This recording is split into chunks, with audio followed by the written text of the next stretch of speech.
There we go. Starting off today's show, Daft Punk Around the World, as chosen by my first guest, who I'm very much excited to welcome into the conversation this morning. It is Becky Barnicoat. Becky, good morning.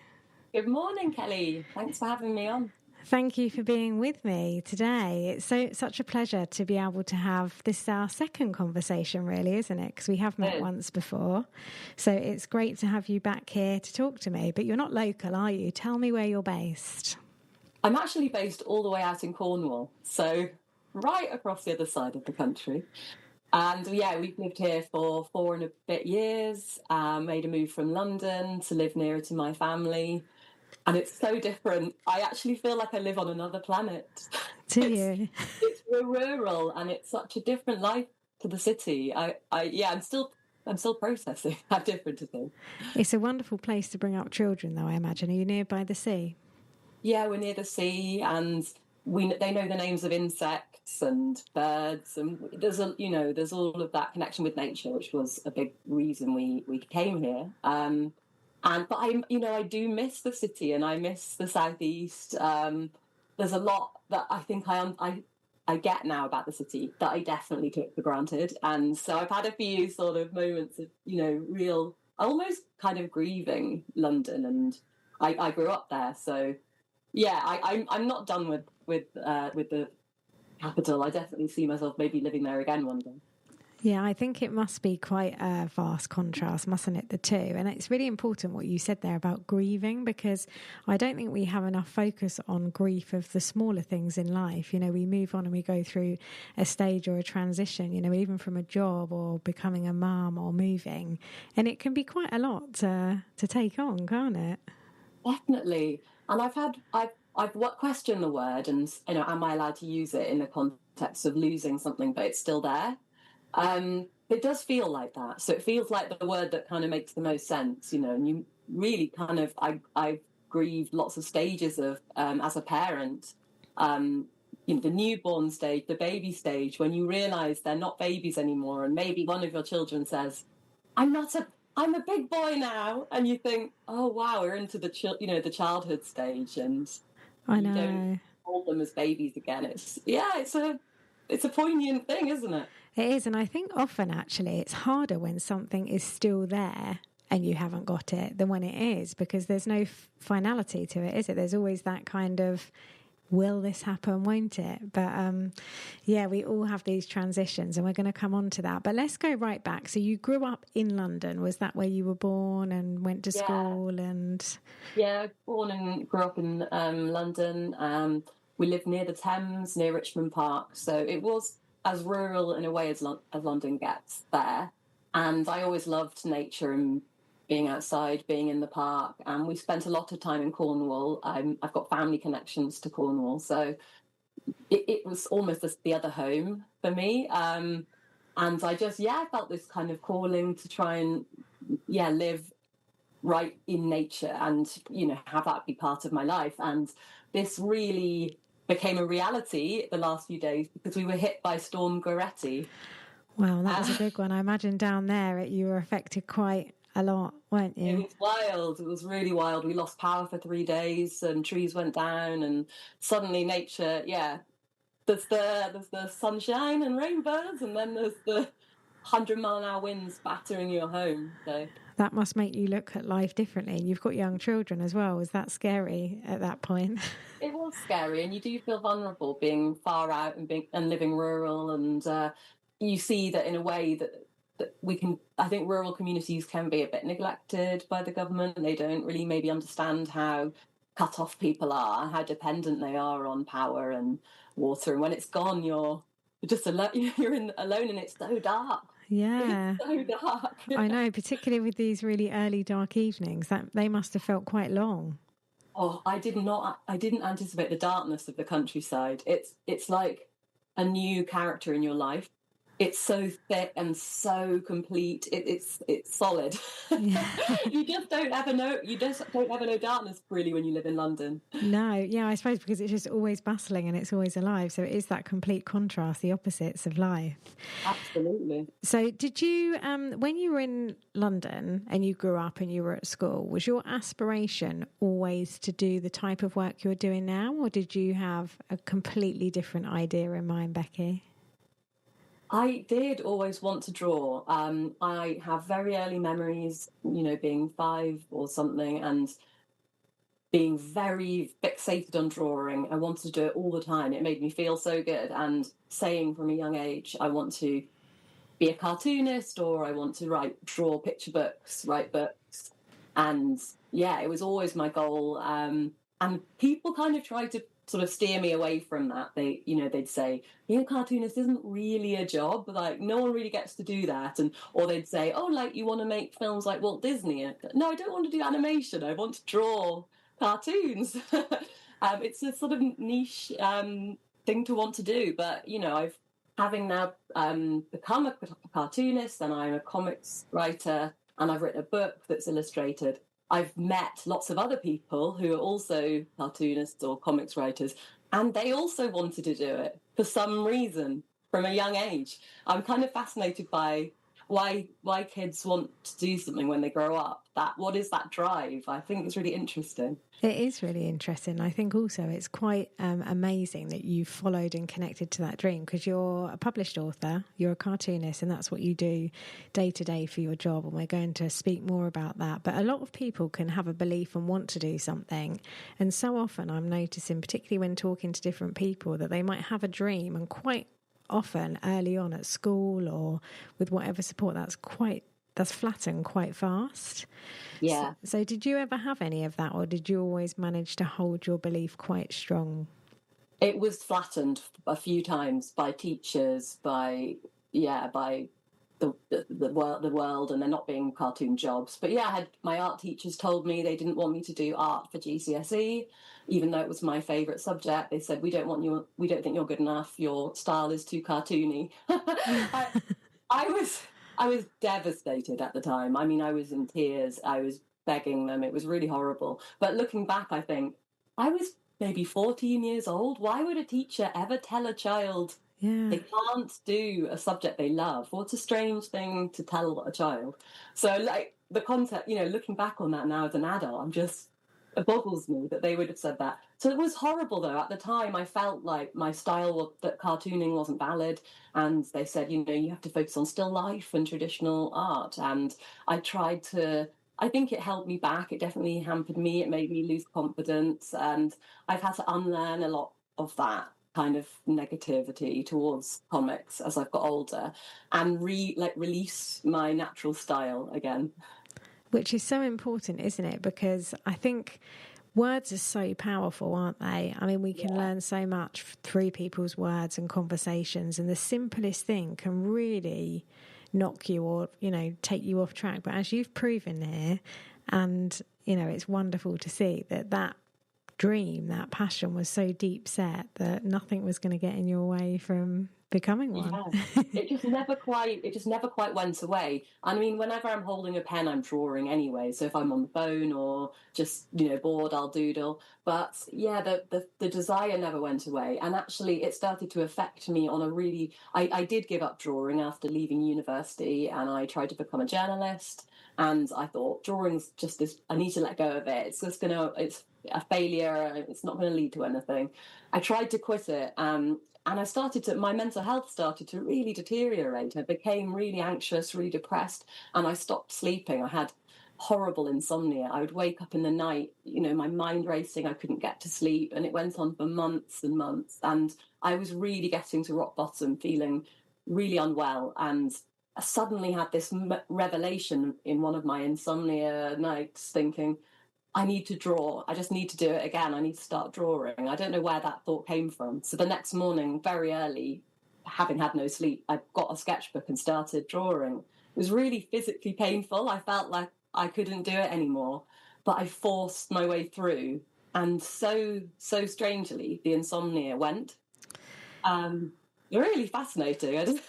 It is, Yeah, isn't it? Because I think the more we connect with what we love or what our purposeful life is meant to be, the yeah, easier things actually become, even if it feels, an uphill struggle. So, yeah, society led you to that, take these things away that bring me joy and give me freedom. But ultimately, you came full circle back to that. I mean, what did you yeah. do at university when you left school?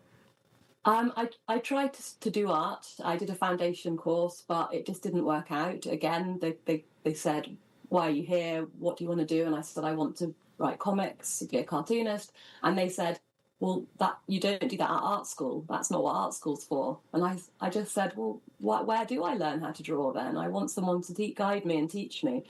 He just said, "That's not what we do." So I felt really demoralised, and I went off to study English literature instead and do something completely different. It felt like society kept saying, "No, we don't want this," um, Oh, well, I'm which is glad you just strange. persevered because your Yeah. cartoons are amazing. I've seen some of them and had a look at your work, and I think, wow. And they're throughout your own book as well, which is amazing, isn't it? Oh, thank you. That's yeah. I don't know. I just feel this need to do it, and I really enjoy it. It's great fun. I think you can feel it when somebody really loves what they're doing rather than being forced to do something. You can see it, you can feel the energy in their words and what's sort of unraveling. And we first met because wasn't aware of who you were before then, but at Cheltenham Literature Festival last year, and we were at a talk. Well, I attended a talk that you were at called A Knackered Mum's Night Out, and I thought this sounds right up my street, knackered parent, because it's exhausting being a parent, isn't it? And Oh, it's so tiring. I feel like I'm a broken record. I say I'm so tired. It's like every other thing I say, my kids are bored of hearing it too. But I know, but it is exhausting. No one trains you for it, and it's something you're thrown in to do and oh, then yeah. takes over your life. I think raising children is an afterthought in our society. We're meant, working. It's all geared around working and being productive. But the fact of having children and actually raising the next generation of adults is like, oh, we don't really want to think about that. Just put that behind closed doors and parents get on with it. And it's actually kind of impossible to do it I and know. stay healthy, I think. Yeah. There's not enough time in the day to look after your kids, work, keep everybody clean and fed and the house clean. And if something's got to give, it's my house. It's an absolute tip. It's horrible. Don't worry, you are not alone, Becky. My house also takes the back seats. It's so much dust. We can't keep on top of it. Yeah, I know it's impossible, isn't it? But it's it is amazing that, impossible. you're juggling your dream, which is essentially keeping you mentally well, isn't it, by doing that? Yeah, And absolutely. then you went on to write a book as well. So I want to hear more about how you actually got into fulfilling your dream of cartooning. But first, we're going to play one of your tracks. So you've requested a couple here. We obviously started off with one of your choices, which I loved, hadn't heard it for a while. But we have got Disco 2000 Pulp or Rich Kids. Which one would you like next? Go for Disco 2000. I love that song. It reminds me of being 14 years old in Top Shop in London, and it played, and I just felt this incredible sense of anticipation and excitement about my future. Where would I be? The fountain down the road. It makes you think about growing up, and and now I am an adult. I love thinking about that kid who had no idea what her adulthood would look like, and now I've arrived in it. So yeah, it always makes me think of the passage of time in a really nice way. You're listening to Good Morning Marlow. I'm Kelly Saywood. It's Wednesday, the 14th of January. I don't actually know where January has gone. Already we're halfway through, and I'm joined by the lovely Becky Barnicoat. We're having a great conversation here all about life, really, in general. And that song was a real throwback, actually, because, when you get that tingly feeling, like real goosebumps. And I know, Becky, you said it reminds you of Top Shop in London, which I loved going to when I was young, and just that real sense of just the future and wow, like what's going to be happening, next. And I remember actually in the year 2000, I was 16 and I was taken up to London by my whole family. We all got crushed, it was a madness at that point. But yeah, what a time. It really was. Yeah, it gives me goosebumps still. It did when it was first out. I love that. Won't it be strange when we're all fully grown? It's the most mysterious and fascinating concept when you're little. And now we are fully grown. It's like we finally reached that mystery, and it's quite Yeah. exciting to think of it like that. It's really exciting, actually, because there are so many things that go into our subconscious, aren't there, that we don't even really register. And all the time, these messages and things are sort of landing with us and sort of making us think. And now, when we are fully grown, like you say, those things have a whole new meaning than what they did then, but you can still find that connection. Yeah. No, definitely. It is strange realizing you've reached adulthood and you're here, you're living it now. I know, it's fascinating. But yes, thank you, Becky, for staying with me. So if you've just tuned in, Becky is a cartoonist and a writer. She's living proof that you can follow your dream, even if you're told you can't. And Becky, full time now, you're a cartoonist, aren't you? That is your work. Tell me when that dream started to actually bloom. So you were taken off course a few times, told that it might not be a possibility, but you didn't give up hope. When did it really start coming into your life? I know you said you had to pick up the pen. I've noticed you've got a pen in your hand. I do. I always have one. But you had to draw. Tell me what happened and how it became where you are now, really. Yeah, I drew all the time when I was in school. I felt I could only listen somehow to the teacher when I was drawing. Somehow, I don't know, somehow the way my brain works, I find it easier to listen when I'm doing something.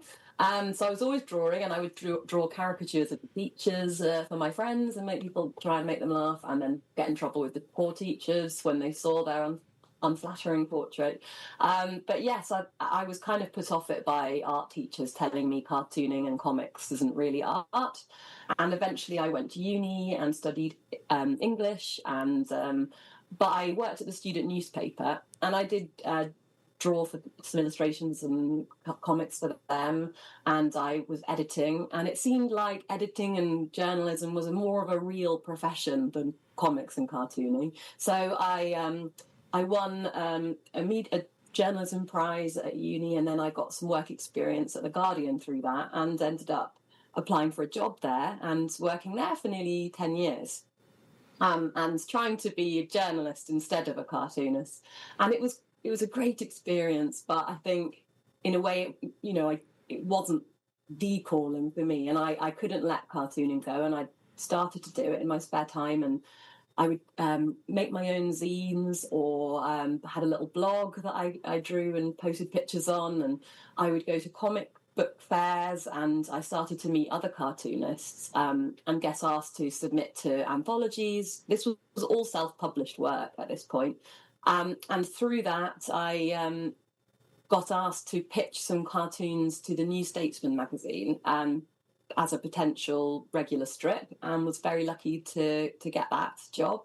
So I started doing a regular comic strip, a weekly strip.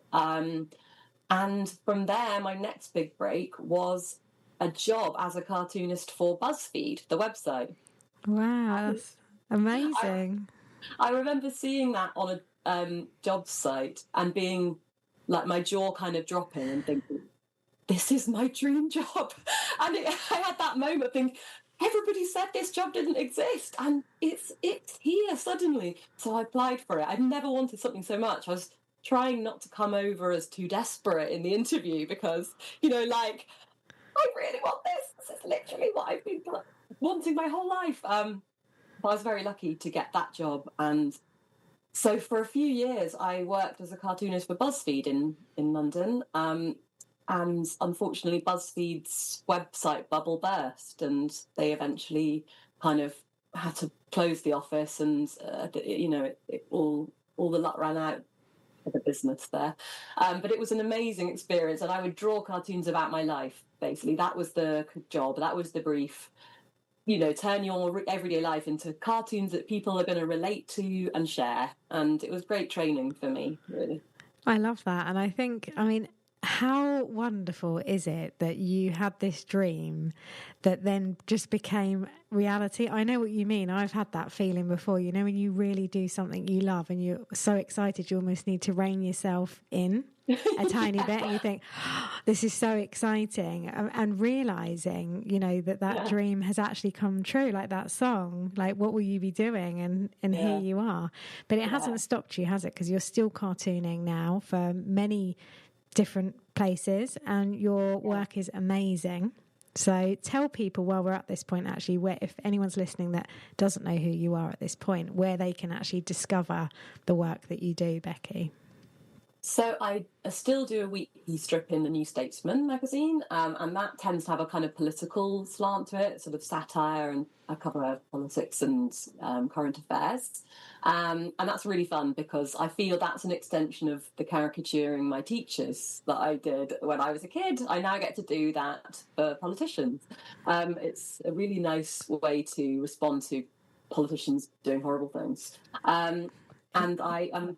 Yeah, I'm currently doing a weekly strip in the Guardian Saturday magazine, which I'm covering Edith Pritchett's maternity leave. So that's a really lovely job at the moment. And I sometimes submit cartoons to the New Yorker when I have time to do that. And that's great fun. I did a cartoon about Trump for them that I saw, yeah. And it was very satisfying to do that. And then I'm still publicising my book, Cry When the Baby Cries, which is a graphic memoir of becoming a parent. Yes, let's talk about that. This is brilliant timing. So, I mean, I love the cartoon work that you do. And one question on that, actually, you said you obviously used to do this of your teachers. Have you still got any of those old drawings now? Oh, that's such a great question. Oh dear, I don't know. I'm convinced that I put some drawings into a box somewhere, but when my mum and dad moved house, it was, you know, it's messy, isn't it, moving house? Yeah. And I'm not exactly sure where all those boxes went and if they've survived the move. So maybe buried somewhere, but I would have loved to have them still. They might pop up and surprise you one day. But tell me about your book. So you obviously did English anyway, didn't you? You did that at university, and then you went into journalism. So writing is something you're very comfortable with. But what was it that made you think, I need to write this book? Where did that birth? Yeah, I did really want to. I've always wanted to write a book and be a writer with illustration, either children's books or graphic novel or... when I had my first baby, I was working at BuzzFeed, so drawing cartoons about my life was really my job, and I started to draw cartoons about having a baby and got a really lovely, you know, response from readers. And I kind of, you know, realised maybe, there wasn't like loads of, you know, really super honest cartoons about parenting, about birth, about having a newborn, and how kind of shocking and gross it is. And one of the topics that did really well for BuzzFeed was gross content. It sounds so silly, really, but we encouraged to explore grossness because it was very shareable and relatable. And we would like go there with like taboo subjects and write about them. It was a really funny and fun experience to do that. You know, write about your grossest, darkest secrets and then have hundreds of thousands of likes or shares. And so I kind of went with that for a book. You know, trying to be really honest about the reality of becoming a parent. So tell the listeners that, so Cry When the Baby Cries, that's your honest recount of being a parent. Yeah. And that's off the back of the work that you did. And I think, how important is that though, Becky? Because I've got 2 children. You've also got 2 children, I remember. Is that right? Yeah, I do. And how old are they now? They're 6 and 8. I've got 2 sons. Yeah. Yeah. So, and it's not an easy ride, is it? It doesn't actually get any easier, in my opinion. No. There's so much you don't expect. They're tired all the time and they're cross and moody, and it's really managing their feelings is really tricky and really, really hard, especially when you're busy and you're late and you've got too many things to juggle. And then there's, you know, a kid having a meltdown. Whew, that is testing. I mean, it's very, very hard. I know, it's really hard work. So tell me a bit about the book. Tell us how that story unfolds and what people can expect if they would like to buy it. Yeah, so The book is my story of having a baby. So it starts when I'm pregnant, and I got pregnant through IVF. So I'd had a tough and long journey to get there. But I was also so excited to be having a baby. And then I gave birth. And I mean, I just don't think you're prepared for what it's really like. And I certainly wasn't. The physical damage of having a child. I had a cesarean, and it's not a pretty thing, you know. You're cut open and you're roughly manhandled. They only make a small opening and drag out this ginormous baby through it. So it's like they're like rummaging and trying to like extract something through a gap that's too small. You know, you're bruised. It's like having been in some sort of terrible car accident. But you also have to suddenly care for a newborn, having never done this before, with very little guidance. And I think in our society, people assume that humans just instinctively know how to raise their young, but actually we're social animals, and we need to learn from watching others. Yeah. And we don't really see people with a newborn or just after giving birth. It's a completely hidden thing. So you're doing something that you've got no training for, no experience of, and you've never watched anyone else do it. It's kind of like we're set up to fail, I think. So more that in the book, and yeah. Well, I agree. And I think what you've shared here and what you've written in your book is so important, because I don't think in the world we're having enough honest, open conversations about many things.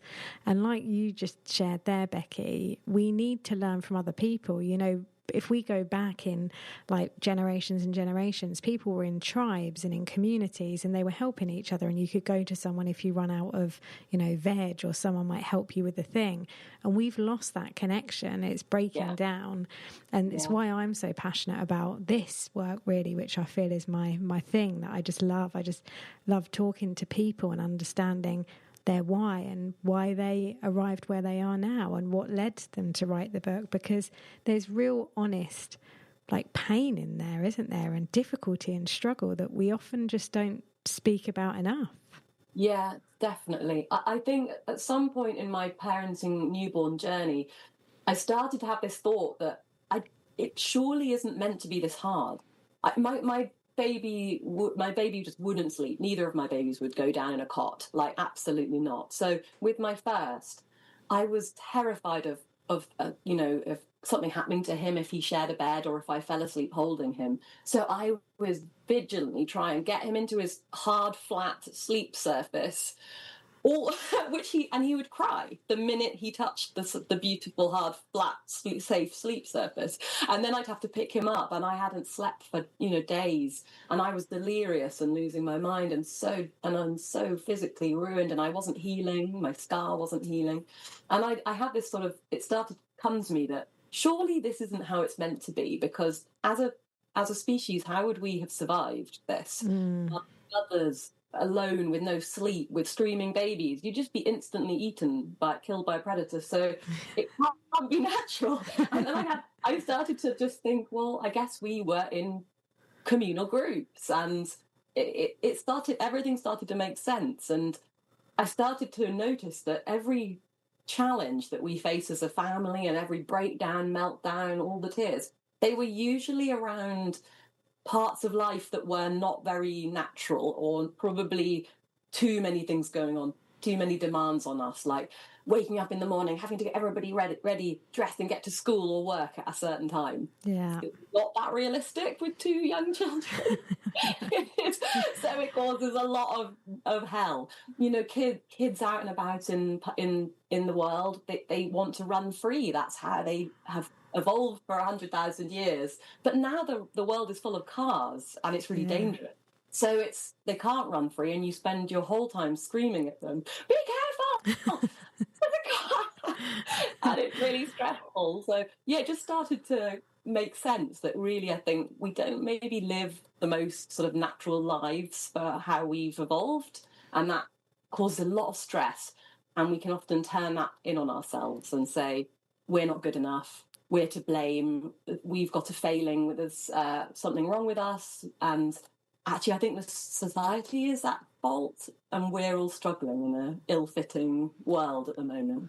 I completely agree. And I think I'm really passionate about, mental health, and I've done a lot of work in that area and struggled with anxiety severely myself for a long time. And I wrote about it actually just really to try and understand without feeling shame why I was struggling so much, because I remember with my first daughter, I was really young when I had her, and being a young mum and a new parent, I was embarrassed to ask people for help, and like the sleep, and there's ever-changing rules to put your baby on the side, on their back, on this, on that, and there's so much changing. And I think really the more I notice now, the more we trust our intuition and come back to, like the natural world and nature and the seasons and following that flow, we're actually better equipped than all the noise and input outside of us anyway. Yeah, I think we lose the confidence to ask questions, and it can be really, you feel that you're meant to know. And I felt that all my life. I felt it when I started working. I was like, ooh, how does it work to work? How do you get a promotion? How do you ask for a pay rise? I didn't have a clue. I don't think I was very good at it. I didn't have a natural instinct. I felt out of my depth, and really gave me really bad anxiety. And same with having a baby. It was, you should know how to do that, because otherwise why would we be sent home alone with a baby with no information? It's like, nothing's working. Like the latch, it doesn't make sense. Like the mouth is a funny shape and the nipple's not right. I know. Nothing makes sense. But we are meant to have grown up watching people breastfeeding, and we're meant to have had that all through our life. Probably have held newborns and helped to care for them. But that doesn't really happen in our world. So babies become these like alien things that you've maybe never seen since you were a baby. Yeah, I know. Exactly. Yeah. It's really hard. Really hard. It is really hard. And yeah, I think in terms of when we blame ourselves or we think there's something wrong with us, it's also true for kids. I think our kids are really lively. They're really noisy and playful, and they're running around all the time. They don't sit still. I think that's how kids are meant to be. But it's not very it's not very effective or suitable for our world, where we want everyone to be quiet, sitting in rows and just politely writing and working. And so I do think we're telling kids that then they don't fit in, or there's something wrong with them. I think this happens all the time. I know. I see it more and more. I mean, my daughter, I've got a 13 and a 19-year-old actually, and they all the time, I'm just trying to, I think if we can validate someone's experience or their words, even if we don't know how to help or answer, I think, of course people want the freedom and they want to run around. We don't want to be told that we can't or we shouldn't or it's wrong, because that just installs the wrong belief system for you to go into this world, and then we can't ask the questions, like you say, the important questions that we need to ask. Yeah, definitely. I just don't think I don't think any of us are meant to sit down all the time. No. But we all want to be moving, don't we? But that doesn't really work for being productive. I know. Especially kids, they just want to be playing. They do. Well, before we play your next track, Becky, because the time is flying by, we're going to play Rich Kids next, and then we're going to come back and wrap up and tell everyone where they can find your book. But before that, I want to ask you this. It come to me. If you now, how you are now, after you've written your book and what you know, could have asked a question when you were a new mum that you didn't feel confident to ask, what do you think that would have been? I think it would be the question I came to a bit later, which is it really meant to be this hard? Yeah. I think the sooner you question that, the sooner you can start to understand that it isn't your fault, that it's difficult, that the world we've built doesn't support mums and dads and parents. It's just the most lovely. It's so important to lift that guilt and shame, and it really did work for me. And now I'm really like, I blame society for everything instead of myself. But no, I mean, honestly, as a parent, I think to feel that you're doing something wrong when it's not the right situation to raise children, it relieves you, and it just lifts that burden, and that's really, really important. It is. Thank you for sharing that, because I think that brings lightness to many people that are listening, just to know that, and to ask the questions. You are listening to Kelly Saywood on Good Morning Marlow. Thank you for being with me today.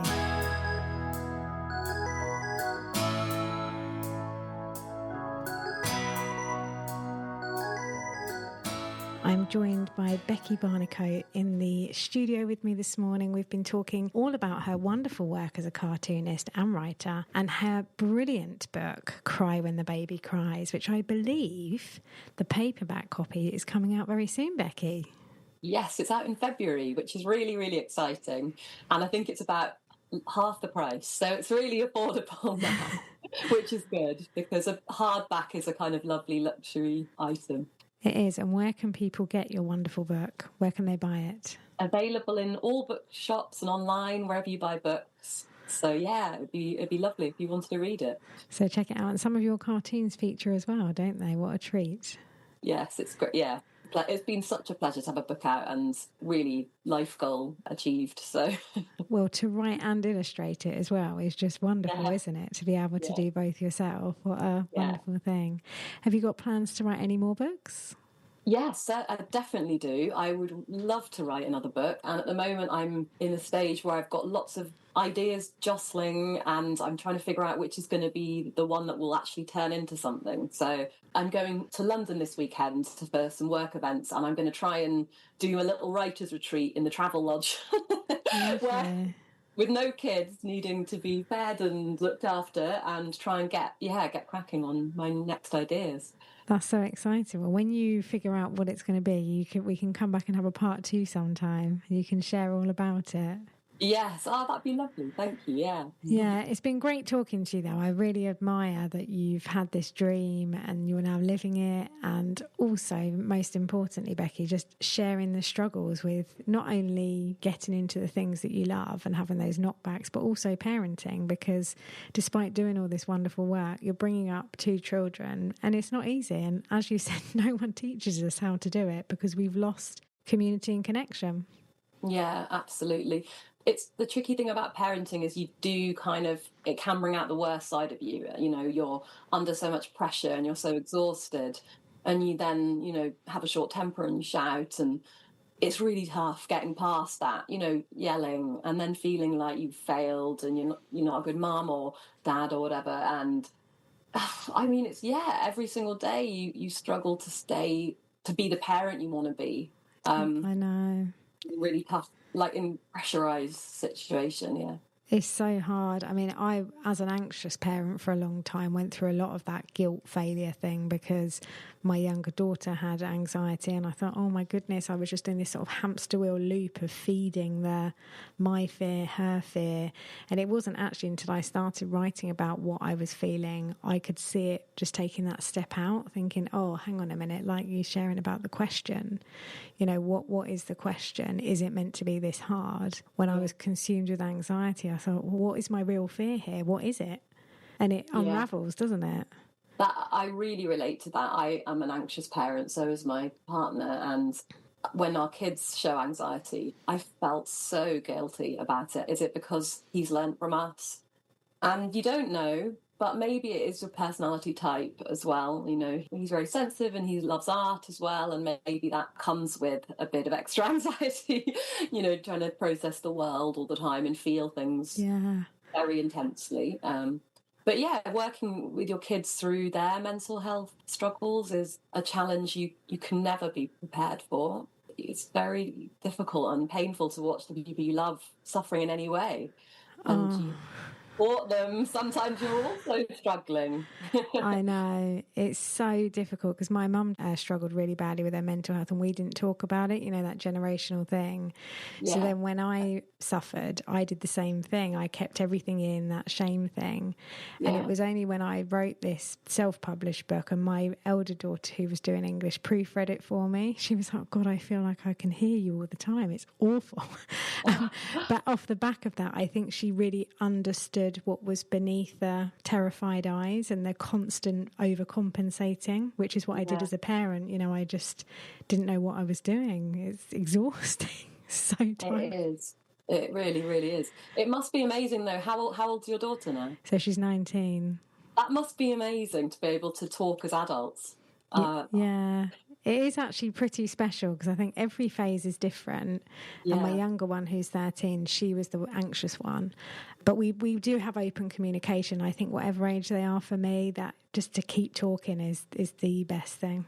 Oh, definitely. Yeah, I try to be really open. I think maybe I could be too open with my kids. I don't ever conceal my anxiety or thoughts. And I think sometimes that's too much. I don't do that strong, capable parent act that maybe you're meant to do to an extent. When the storm hit and I was running around the house, we lost power, it went pitch dark, and I was running around the house screaming, going, it's terrifying. And then my little boy who's 6 said, I'm so scared, I feel sick. And I suddenly thought, oh, right, I actually have to be the adult in this situation. I have to say, it's okay, we're fine, to reassure them. So that was kind of a bit of a wake-up call for me.